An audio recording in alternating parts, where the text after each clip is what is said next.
6:43 when receiving an incoming text message connected with the Carltonville MWNGA Tower.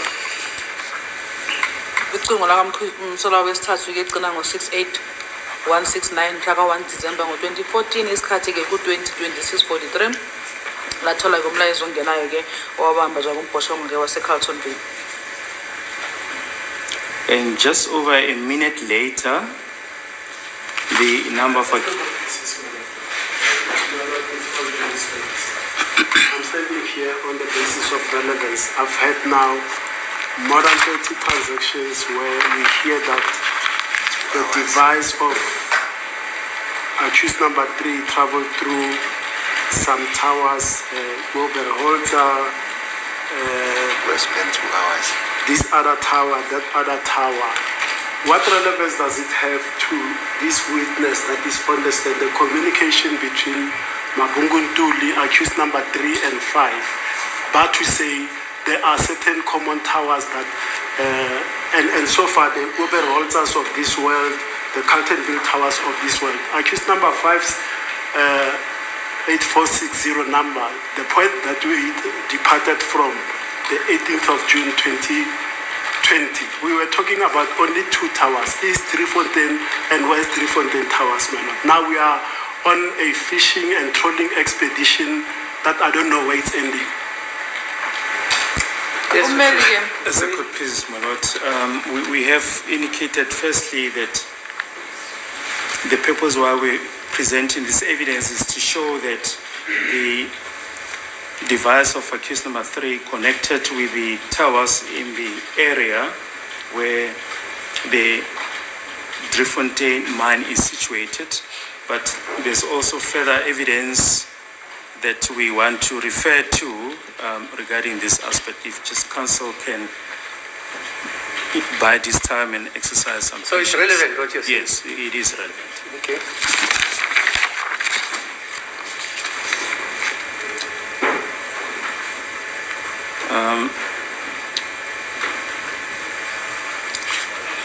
I think we had just covered that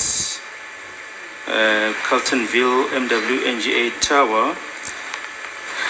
Then just under 2 minutes later, the device of accused number, or the number of accused number 3, 8169 on 1 December 2014 at 20:31:45 when making an outgoing call connected to the 2G Oberholzer NGA2.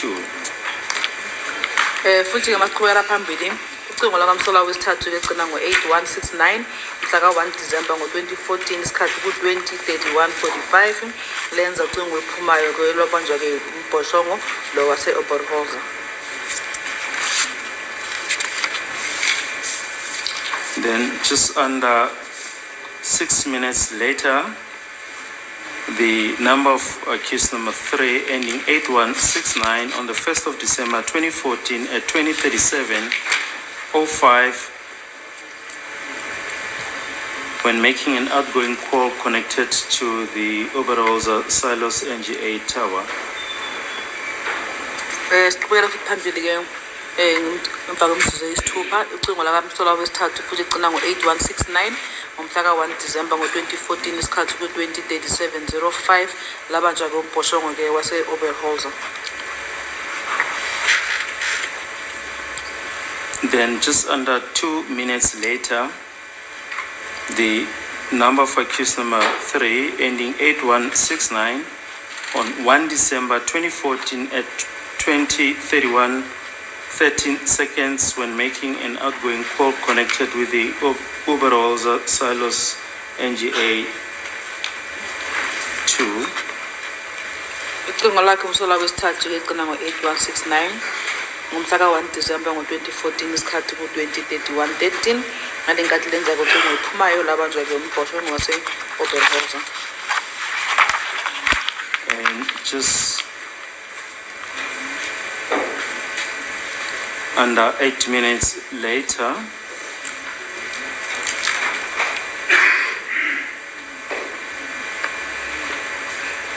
the number of accused number 3 ending 8169 on the 1st of December 2014 at 20:47 and 19 seconds when receiving an incoming call connected with the Oberhauser NGA tower. Ucingo ke lomsola wesithathu egcina ngo-8169 mhla ka-1 December ngo-2014 isikhathi ku-20:47:19 ke ucingo lakhe ke ngenkathi lenza ke ucingo oluphumayo labanjwa umbhoshongo wase-Oberhauser. Then the last tower that we want to refer to is that one on the 1st of December 2014 at 20:41:08, which is approximately 4 minutes. Later, the number of accused number 38169 when making an outgoing call connected to the Oberhauser NGA tower. Futhi ke mhla ka-1 December ngo-2014 isikhathi ku-20:41:08 ucingo accused number 3 egcina ngo-8169 ngenkathi lenza ke ucingo oluphumayo labanjwa bombhoshongo ke wase-Oberhauser. Do you have any comment, Mr. Ntanzi, regarding these towers? Khona mhlawumbe ufuna ukusho umzana Ntanzi ngalama towers ke laseswashiya. Kosekatolo ngiyathemba umnqobo khona lapha ekhotho uyongena lapha ayiphendulele ukuthi wayeyakiphi indlela la mina ngazi lokho namathawa akhe. My Lord, I believe Ncube is before the court. When he gets the opportunity, he will have to answer to the court where exactly he was going. No, accused number 5 futhi ukhona lapha ekhotho. And also accused number 5 is before the court. Bengithi mina mhlawumbe umshushisi ngoba ngifundele idozi kaMnqobo uzongikhombisa ukuthi mina ngixhumana khona noMnqobo. Manje mangangifezela kwanxhuma khona noMnqobo akukho engakuphendula engagxila kukho phambi kwekhotho. I thought maybe, my Lord, when the prosecutor was reading all this information, he would show where I had contact with Ncube, but till now he has not shown any contact between myself and Ncube. But do you agree, Mr. Ntanzi, that some of these towers, for instance, the West Driefontein and Goldfields, are in an area where you work and live at the time? Mzana Ntanzi ke uyavuma lokhu ke ukusho ukuthi ke la umbhoshongo ke kakhulukazi uWest Driefontein neGoldfields ke imbhoshongo ke engalapha wona usebenzela futhi lapho uhlala khona. Engalapha engasebenzela ngakhona. Ngifuna ukuzwa lapha nje umuntu olukela. I just want to find out, are you saying these towers are situated around where I was working? Yes. Yebo ngisho nje. Yebo ngiyayibona. And Yes, I can see staying as that. well. Nalapho uhlala khona futhi. Ngiyayibona. Yes, I can see And that. lapha ekhotho mina ngeke ngakhala ngathi mawufunda into fanele uyibuke ukuthi uyifunda ihamba ngayiphi indlela mawuthola ubuka lamathawa kaMnqobo yabona ukuthi asuka kuphi ahamba njalo azaza ungena kuphi edrobheni eCatholville hayi ukuthi ayale ebengihlala ngakhona. And I also requested before the court that when you read anything, just read everything that is showing there, because if you look at the towers where the coverage for Ncube, it shows that it just proceeds like that until it gets to town. It does not show him coming around where I'm basically working.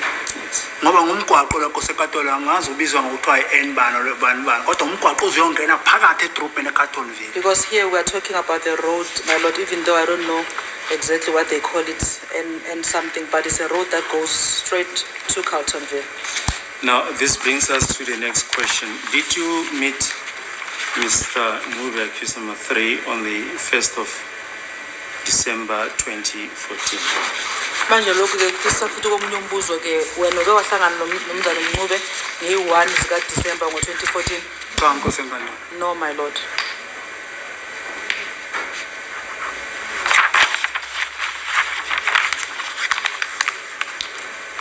Do you agree that this is about 39 days after the incident on the 26th of October 2014 when accused number 3, Mr. Ncube, connected with these towers that we have just indicated? Uyavumelana nami ngithi ke manje lana sekuyinsuku ezingaba u39 ke sukela nge26 October 2014 lapho accused number 2 eyaconnecta nalama tower la esiwabizile. Cha, mina ngazi. Nike into senator za accuse number 2. Lona accuse number 3. I don't know, my lord. Nothing connects me to what happens in accused number 3 and also accused number 5. Yeah. As we have indicated, the incident was on the 26th of October 2014. If you count from the 26th of October 2014 to 1 December 2014, it's about 39 days. Isehlakalo ke saba ke mhla ka 26 October ngo2014 ke uma sowubala ke soyala 26 October 2014 kuzobe yi1 zika December 2014 insuku zonke masihlangene kuba 39 days. Cha, mina ngazi Nkosi enkantolo. No, I don't know, my lord. Phela imayini le yaseCartonville ayiqashanga abantu bakwaTanzi kuphela. Because that mine in Cartonville did not only employ the Ntanzi family.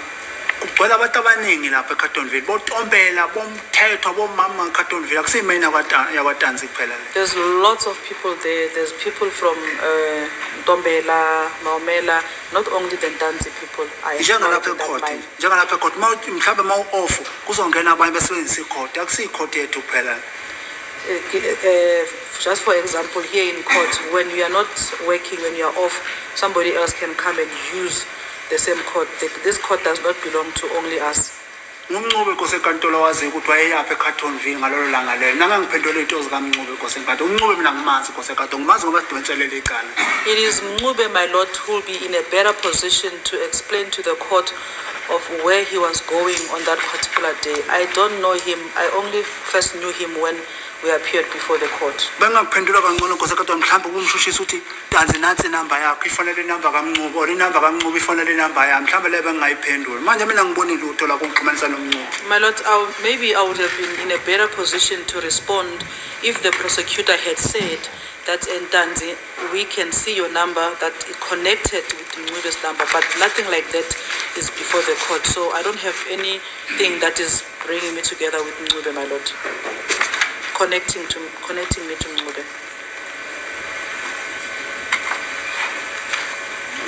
And if we calculate the time spent when his device connected with the Durant Kloof SGS1 at 2000 hours and 23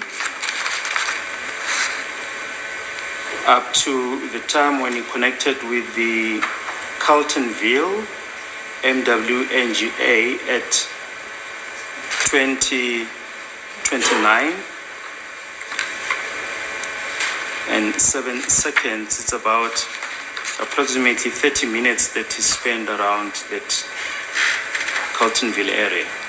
Uma ke sibala ke isikhathi ke lesi ke umbhoshongo ke wabamba ke icingo lakhe masukela laphayana ke okokuqala ke isikhathi ke lapha eDorrent Kloof ku 20:00:23 lapha eCarltonville ke 20:29:07 masibala ke lenkathi lezi kokukhombisa ukuthi ke kuwaba ne 30 minutes engakhona khona ngalapho ke eCarltonville. Nkosi enkantolo nangomncube ngizocela uma eselapha eboxini ube uyena ozomcountela lezi zinto ocountela mina ngazo. Mina ayikho ngihlanza lento zikaMncube Nkosi enkantolo.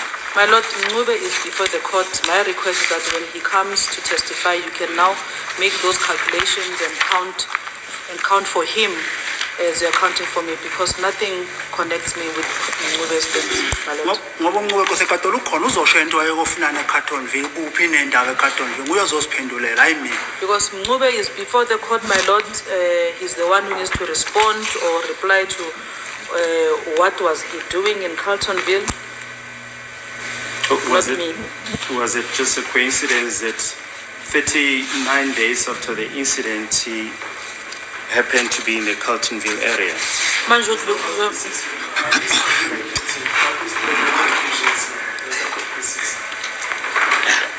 Well, we think it's a fair question, but we are not really going to dwell on that. It's neither here nor there.